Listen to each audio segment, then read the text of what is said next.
오늘 하루 이슈의 중심 최경영의 최강시사. 네, 이재명 대선 후보 선출된 지 사흘 만에 이낙연 전 대표가 경선 결과의 수용을 선언하면서 민주당은 이재명 대선 후보를 중심으로 한 본격적인 대선 준비에 돌입하는 모양새입니다.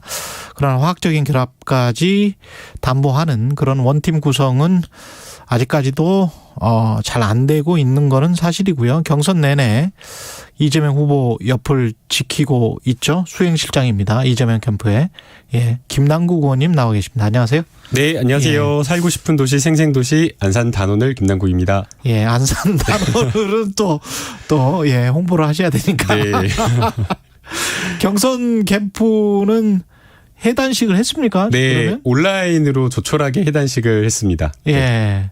그럼 과거 같으면 해단식 할 때 뭐 이렇게 술도 마시고 뭐 이랬을 것 같은데요. 그죠? 그쵸. 원래 이제 선거 치르면서도 이제 막 뭐 밤 늦게까지 일하고. 그렇죠. 또 뭐 뒤풀이도 하고 또 술도 먹고 그러는데. 이번에는 그런 게 전혀 없었군요. 이번에는 그런 게 하나도 없어가지고. 예. 심지어는 제가 42일 동안 금주를 했었습니다. 아, 그렇군요. 이번에는 모든 캠프들이 여야 가릴 것 없이 정말 자영업자들 장사가 안 되셨겠다 이런 경우에는 큰 장이 서는데 사실은. 네. 예. 조금 그런 점에서 아쉽더라고요. 예, 매일매일 그러면서 이제 서로 친목도 다지고 또 새로운 아이디어도 좀 나오고 그럴 텐데 일단 이낙연 전 대표는 경선 수용하기로 했습니다. 예, 결과를. 네.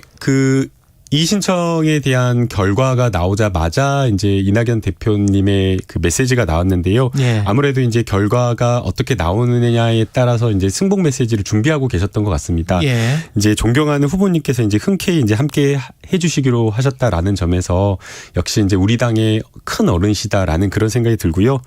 대의를 위해서 이렇게 결단해 주시는 이낙연 후보님께 우선 정말 감사하다라는 말씀을 드립니다.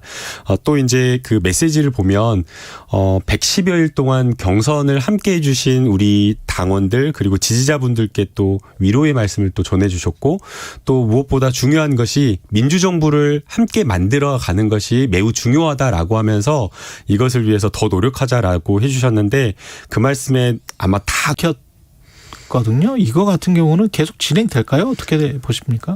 이제 우선은 이낙연 캠프 측에서는 캠프와는 무관하고 예. 지지자들이 이제 자발적으로 한 거다라고 이렇게 밝혔더라고요.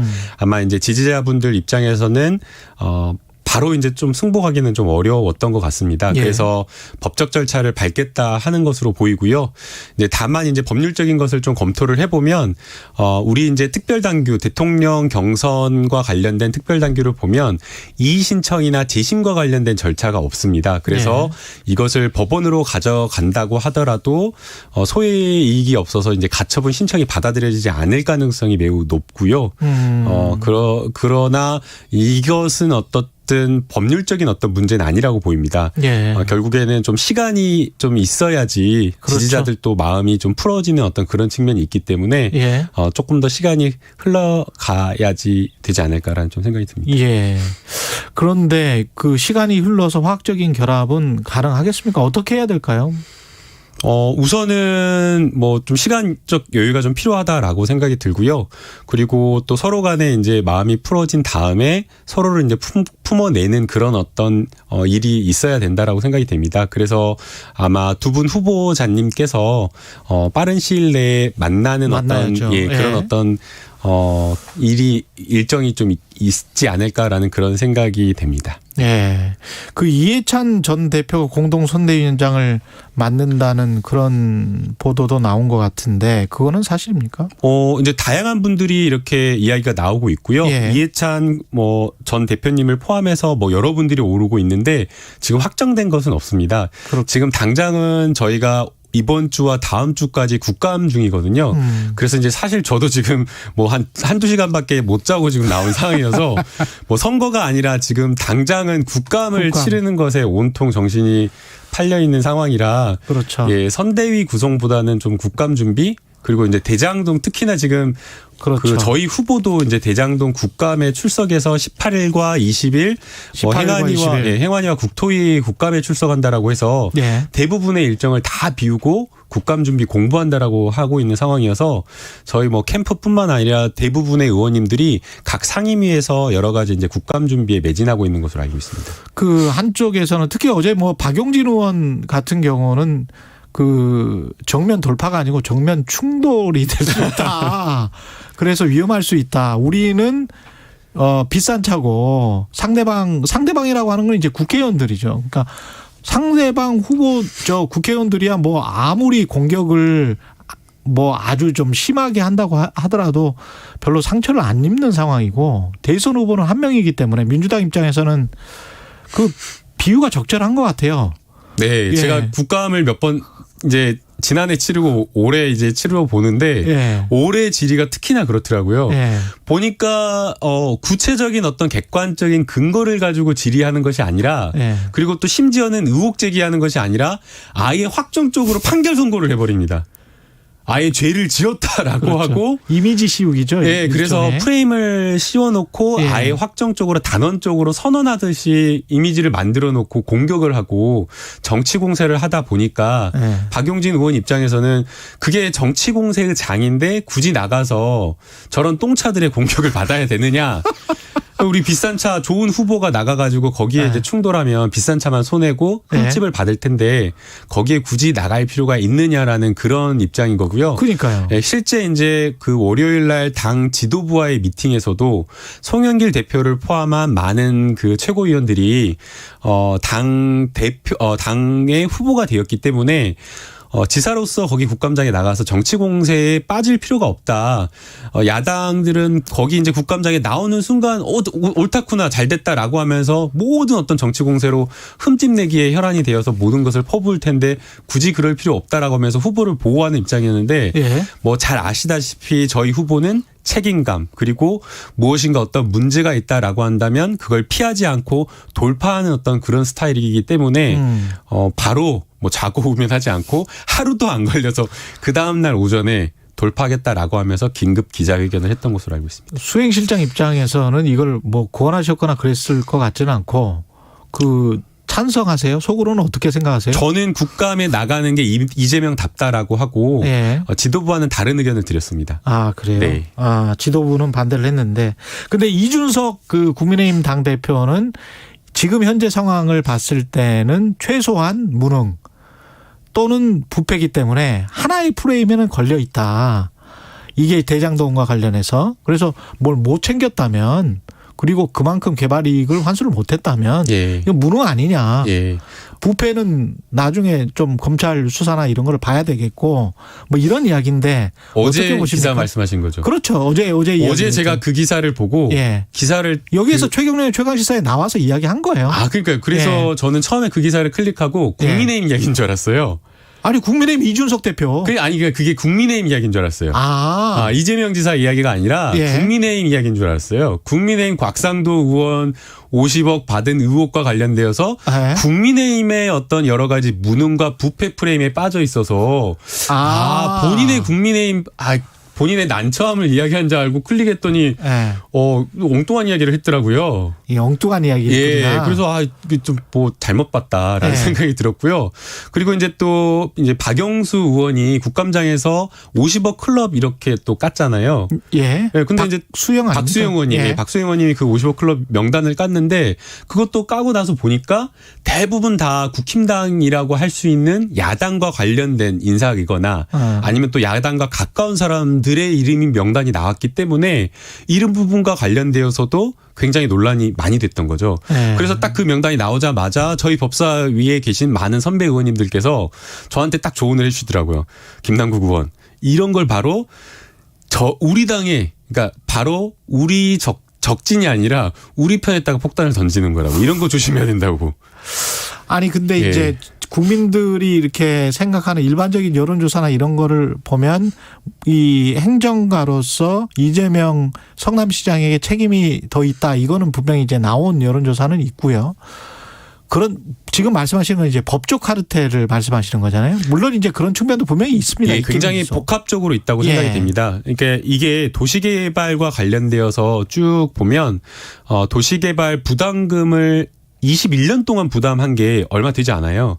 오히려 대장동에서 5,500 3억 원을 환수를 했는데 21년 동안 부담한 거에 3배를 대장동에서 환수를 한 겁니다. 그러니까 사실은 2015년에 이런 어떤 결합하는 이 방식으로 해서 이렇게 많은 환수액을 환수한 게 이재명 시장이 처음이었던 겁니다. 네. 사실은 이것은 좀 칭찬해 줄 부분이 있다라고 보는 거고요. 네. 다만 이제 그 과정에서 직원이 이제 직원 관리를 좀 잘 못해서 그 밑에 있었던 여러 가지 관리 부실에 대한 부분은 좀 이제 사과할 부분은 사과했다라고 봐야 될 것 같습니다. 그러니까 유동규 씨 같은 경우는 지금 뭐 뇌물을 수수한 것 같으니까 의혹이 있기 때문에 그 부분에 있고. 대해서는 이제 근데 이제 그 배임과 관련해서는 가장 크게 문제를 삼는 게 법조계 사람들 이야기를 들어보면 초과이익 환수 조항을 왜 넣지 않았을까? 그 부분에서 또 변호사기도 하시니까 네. 어떻게 보세요? 그 부분은 너무나 명쾌한 거죠. 예. 초과이익 환수와 관련된 그 부분은 계약이 체결된 시점 2015년으로 들어가 봐야 된다라고 생각이 되는데요. 초과이익 환수와 관련되어서 만약 그 초과이익 환수 약정을 넣는다라고 한다면 아마 계약 조건과 관련되어서 상대방 사업자는 그러면 초과이익 환수 약정을 받을 게 다른 조건을 변경하자고 했을 겁니다. 시 입장에서는 위험을 하나도 부담을 하지 않았습니다. 투자도 하지 않았고요. 위험 부담도 하지 않았습니다. 다른 조항을 변경하느니 다른 계약 조건을 변경하자고 할 겁니다. 네. 그러면 좋아. 이익이 발생하면 같이 나누자. 그러면 다른 사업자는 손해가 났을 때도 같이 위험을 분담하자고 했을 겁니다. 그리고 또 역시나 마찬가지로 이익이 났을 때도 성남시가 먼저 우선해서 다 이익을 우선해서 가져가도록 되어 있는데 이익도 균등하게 나눠서 가져가자고 할 것이 분명하기 때문에 예. 과연 그런 것들을 고려할 때 초과이익 환수 약정을 넣는 게 우선하느냐 빼는 게 좋냐라고 하는 것은 오히려 그 시점으로 보면 저는 빼는 게 맞다고 봅니다.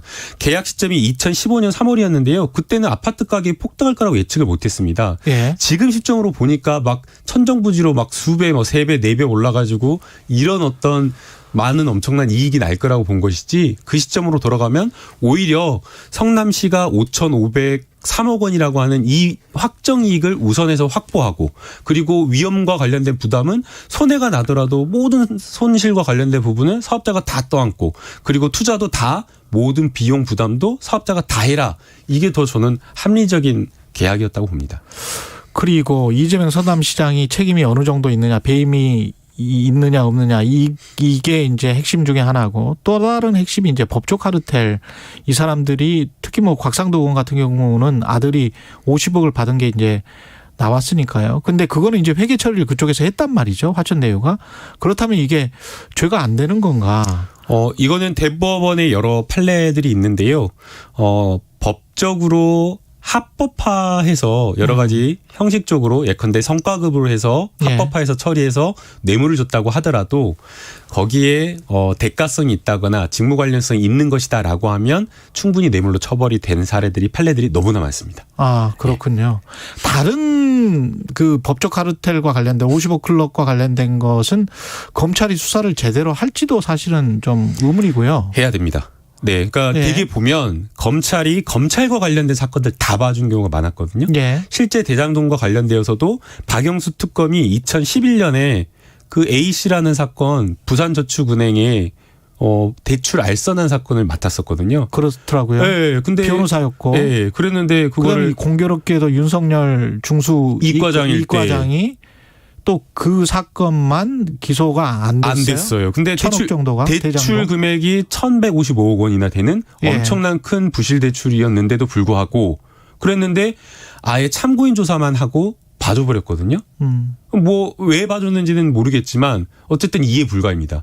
제가 지난해 국감에서 제일 최초로 한국전파진흥원에서 옵티머스 사건을 서울중앙지검에 고발했는데 이것도 무혐의 처벌한 거 그때 지적을 했어요. 근데 윤석열 총장 왜 무혐의 처분한 거 기억도 안 난다 그래요. 남부지검에서 똑같은 고발장 고발해가지고 기소했거든요. 특히 남욱 변호사 같은 경우도 지금 저 수원지검에서 기소는 했지만 1, 2심에서 다 무죄가 맞습니다. 선고가 됐거든요. 예, 횡령 혐의가 있다라고 했는데 그거보다 훨씬 더 처벌 혐의가 낮은 변호사법으로 기소해가지고 결국에는 1심, 2심 다 무죄가 나왔습니다. 근데 그때 수원지검장이었던 강찬우 검사장이 지금 화천대유의 고문이고 포함이 되어 있죠. 예, 그러니까 예. 그게 카르텔로 볼 수 있는 건지, 근데 이게 법적으로 또 추궁을 하면 검찰이 제대로 수사를 할 수 있는 건지 그것도 좀 의문이긴 그러니까 합니다. 이 건뿐만 아니라 예. 그 윤석열 총장의 장모 건도 그렇잖아요. 그 요양병원과 관련되어서 같이 동업해가지고 했던 사건, 윤석열 장모만 다 빠져나갔어요. 윤석열 장모 또 다른 사건, 사문서 위조 사건, 윤석열 장모만 불기소 처분됐어요. 무혐의. 다 윤석열과 관련된 사건만 다 봐주게 되고, 아니면 또 뭐 박영수 특검이나 이런 어떤 특수부와 관련된 검사들과 관련된 사건들, 이런 어떤 봐주기 수사들이 어마어마하게 많다. 정관예우로 볼 만한 그런 사건들이 많고, 또 이 대장동과 관련된 이 사건에서도 역시나 이 정관예우 또 법조 비리와 관련되어 있다라고 볼 만한 의혹이 있기 때문에 근데 그 철저하게 수사해야 됩니다. 경계선이 애매해서 정관예우였다라고 쳐요. 그래서 뭐 무지막지한 돈을 그 사람들에게 줬다고 하면, 관행이었다 이렇게 하면 또 우리 검찰 수사까지 해서 뭐 기소하고 이랬던 전례가 별로 없었던 것 같은데요, 저는. 그렇죠. 이제 실제 뭐 친한 형들이어서 돈 줬다 그러면 예. 쉽지 않은 문제인데요. 예, 이제 고문료였다. 예, 그러니까 이제 그 현직에 있냐 그러니까 공무원이었던 사람들은 처벌 가능성이 높아질 거로 보이고요. 그래서 곽상도 의원은 기소 가능성이 높을 걸로 보입니다. 그리고 이제 그 외에 그냥 변호사들은 솔직히 조금 기소하기는 쉽지 않아 보입니다. 왜냐하면 고문이기 때문에. 그리고 박영수 특검도 수사를 하면 특검도 어쨌든 공무원 신분을 유지하고 있는 것이기 때문에 수사를 하면 뭐가 나올 가능성이 저는 있다라고 보입니다. 마지막으로 고발사주 의혹은 어떻게 진행되고 있습니까? 국감에서? 고발사주 의혹도 저희가 상당 부분 많이 지적을 지금 하고 있고요. 예. 뭐 여러 가지 것들이 있지만 지금 고발사주 의혹 같은 경우는 객관적인 증거와 또 그것을 뒷받침하는 제보자의 구체적 진술까지 뒷받침되어 있기 때문에 상당 부분 실체적 사실관계를 확인 다 되었다고 보이고요. 예. 남아있는 것은 그러면 사주를 한 사람과 사주를 받은 사람, 그 최상단에 있는 사람이 어디까지냐라는 부분입니다. 예. 결국 사주를 한 사람은 윤석열까지 가느냐라는 부분이 하나가 있는 거고요. 사주를 받은 사람, 이 국힘당의 어디에서 의사결정이 되어서 고발 사주가 이루어졌느냐, 이 두 가지 문제만 남아있다라고 생각이 됩니다. 알겠습니다. 말씀 감사하고요. 더불어민주당 김남국 의원이었습니다. 고맙습니다. 네, 감사합니다. 공정, 공익, 그리고 균형. 한 발짝 더 들어간다.